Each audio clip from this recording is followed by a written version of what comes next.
everybody, welcome back to my studio. This is Emma on a beautiful spring morning.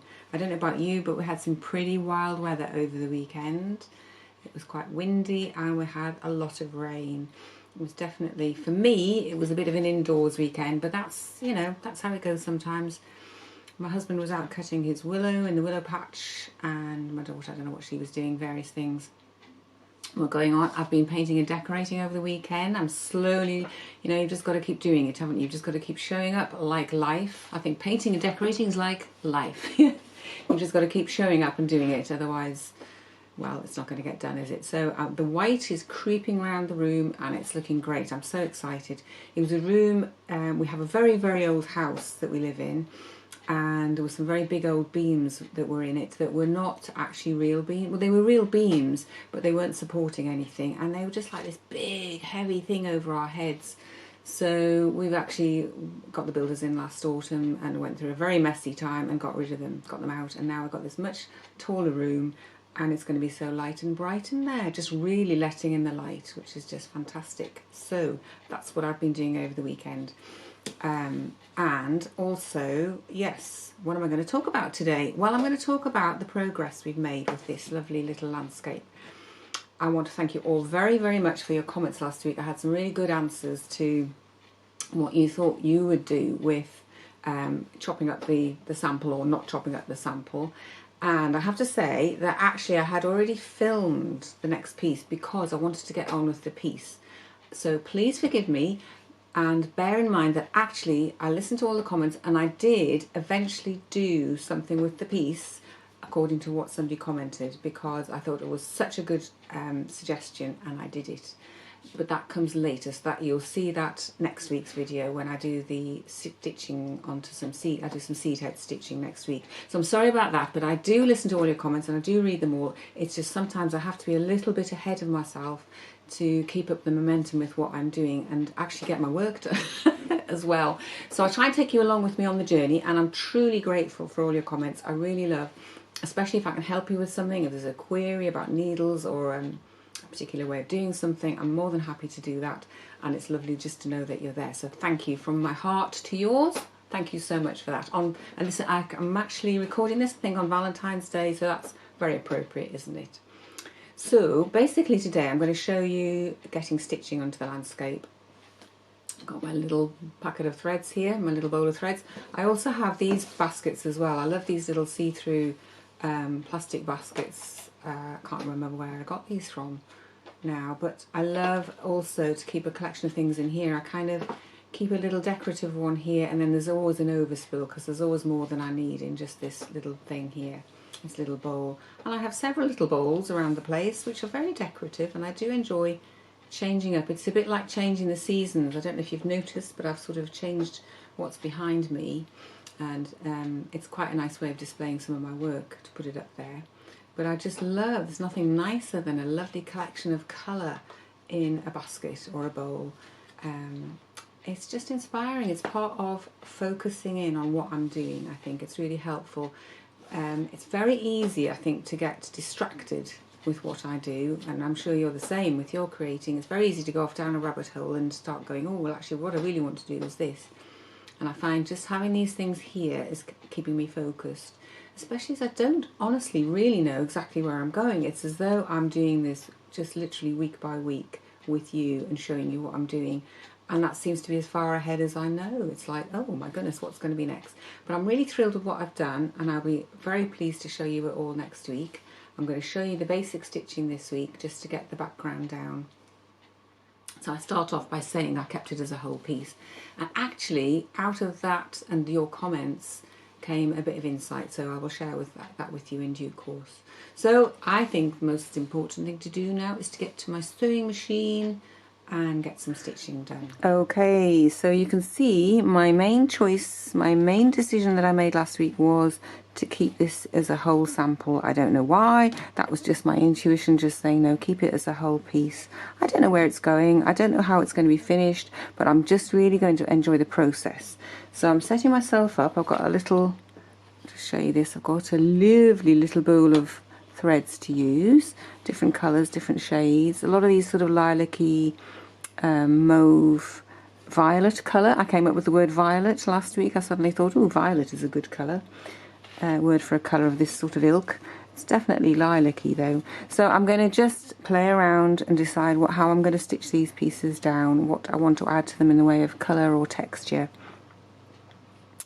and just start pulling it together. Okay, so I'm set up here for free machine embroidery. If you haven't done this before, there is a free video. One of my early videos shows you how to go about doing it, but I'm sure most of you know how to do this. I set my top tension slightly less than normal, but that's just my machine. I put my stitch length onto 0, and I've got my little plastic foot here that's got a hole in the centre of it. And that means I can free machine embroider. It's a darning foot, or an embroidery foot is what it's called. And I'm able to move the fabric around freely because I lower the feed dog teeth underneath.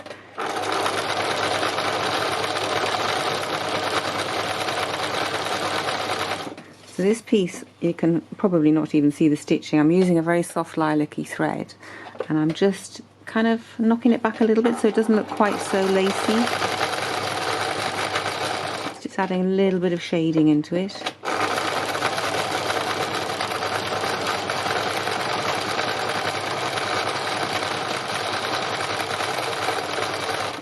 When in doubt, I never quite know where I'm going to start with these pieces, and I just thought, well, I'm just going to start.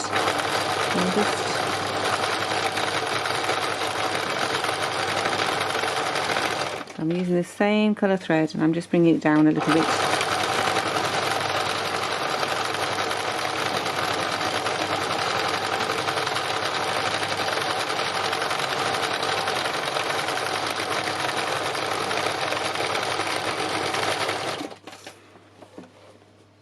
So it's not super exciting, this bit, but I do enjoy it because it's taking it to the next stage.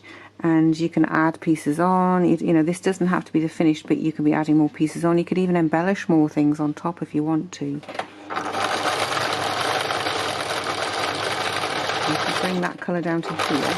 I want to kind of lift that up a little bit so that it has got a bit of a fringing going on. I don't know about you, but once I start free machine embroidering, I'm just away in my own little world, and the more I do, the better I like it. The more stitching I get on, and the more colours and colour mixing that I do, I just really love it. It's just like painting for me, but so much easier than painting because I just have definite colours to use. So I've got definite colours of threads. So when I'm choosing a colour of thread, I just go, well, you know, do I like that? What would that do for it? Do I want it to be such a contrast? You know, do I want it just to blend in? You know, do I want to perhaps even use a thicker thread possibly from, you know, than I usually use? I don't know. There's so many choices to be made, and I just love it all. Okay, so I think I'm going to add some of this sort of bluey lilac-y colour. I wish I was better with colour names. If anybody's got a name for this colour, please do let me know. I'm so sort of laissez-faire about these things. I just go and choose a colour. I don't think about what its name is, and perhaps I should be a little bit more.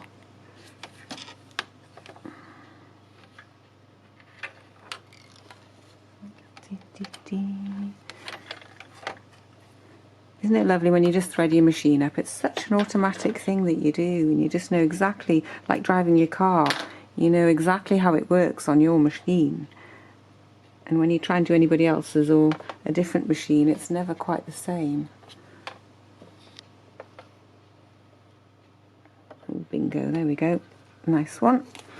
So just put some more stitching onto this bit.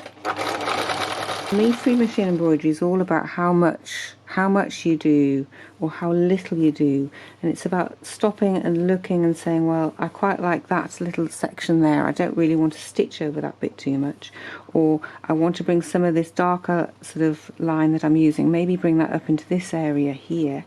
You know, it's just playing around and seeing what comes and seeing what it looks like. I'm always looking to see what it looks like and how that feels to me. And everyone will do this differently. You know, we'll all have our own perception of what this looks like and what we'd like to achieve with it. But I find it grows organically if I just take my time and I just keep adding the colours in and I'm feeling what it feels like, you know, how it feels to me. And you may have a complete, you know, you might want to put some really, really bold colours on here. You might just want to use silver. You might want to use a really dark colour. I'm kind of keeping it as a gentle background because then I can add more detail. I want to put perhaps some seed heads on here, I think. That's possibly my ultimate aim. So I'm going to make it a fairly gentle background and then those will stand out, hopefully. But it's all a process. It's a process of exploring and experimenting. This is really a sample. I call it a sample. It's quite a big sample. And as I say, I could have cut it up into little pieces and played around with different possibilities with that. But I just decided I was just going to go for it on this one.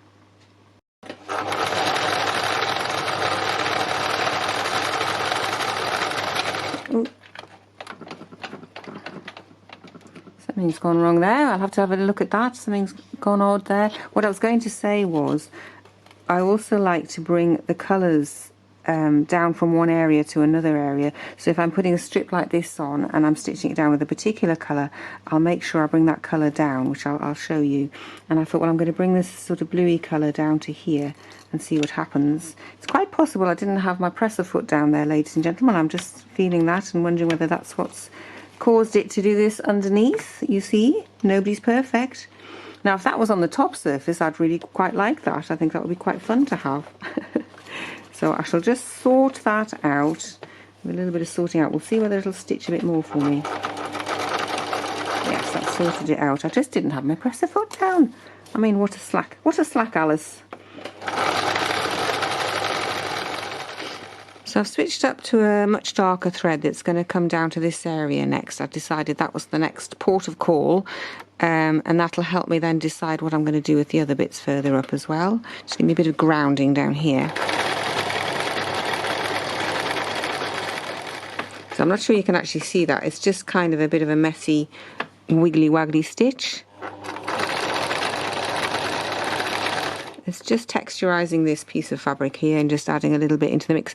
The thing about when you stitch is the light reflects off what you've done, and I really like that. It changes the surface. Embellishing it changes the surface, and stitching it changes the surface, and that's what I find exciting.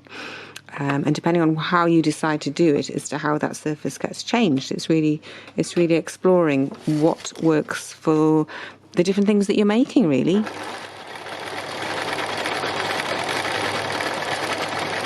Okay, so I'm just trying to show you what I'm doing here. I'm at the sort of the sky end of things now, and I'm looking at this and I'm thinking this is like a soft hill, I think.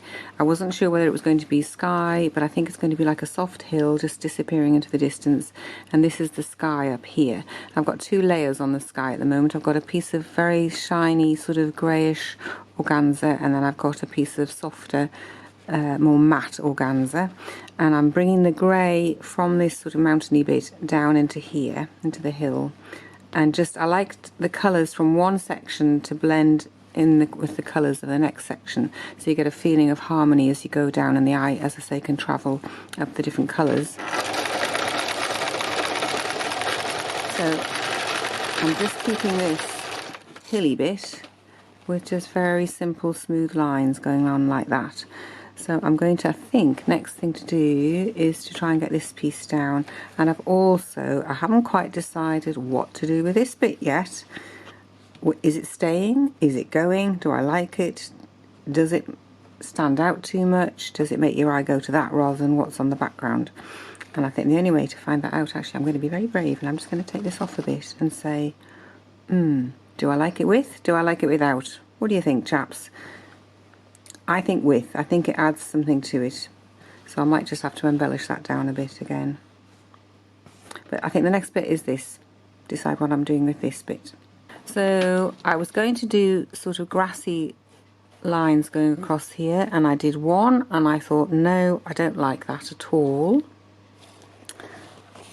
So I'm just going to unpick it. With my lovely little stitch ripper. What a useful little tool. I'm so grateful to have a stitch ripper in my life.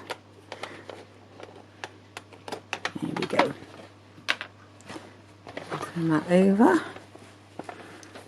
So you can see, I don't know if you can see, I think you can see that I've actually just done stitching along like that because I decided I just really wanted that to be quite soft and gentle and make its own way in the world and not have me defining it in an extravagant fashion. So, and I think down here, I don't know if you can see, I've made this waggly. I took it all off and I re-embellished it down, and I decided I quite liked it with a wave rather than being a rigid line going across. So I'm going to go with that, and now I'm going to stitch it, and I have no idea how I'm going to stitch it. So watch this space.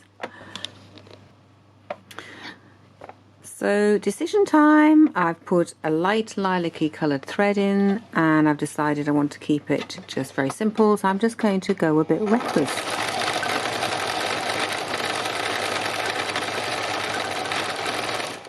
See if I like that. I think that's fine. I'm just going to try and blend it in a little bit.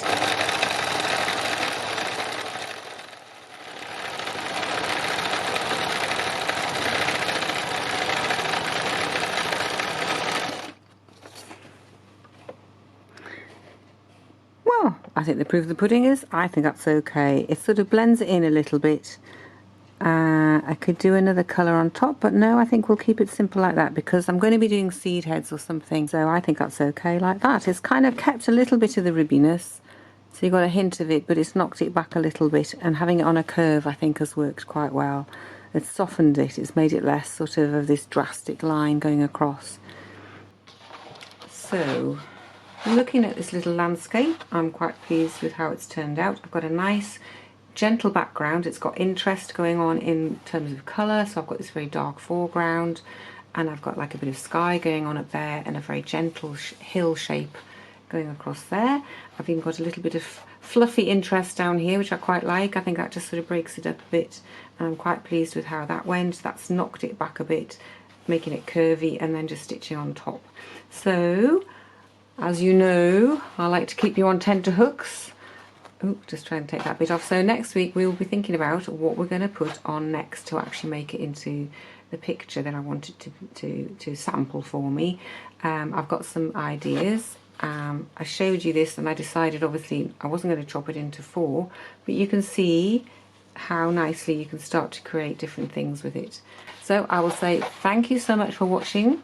So far, so good, as they say, and I'm really excited about what might come next, and I hope you'll join me next week and we'll find out what it is, because you're as much in the dark about this as I am, or I'm as much in the dark as you are, whichever way around it is. So have a really lovely creative week, and I'm sending you lots of love. Thanks for watching. Bye for now.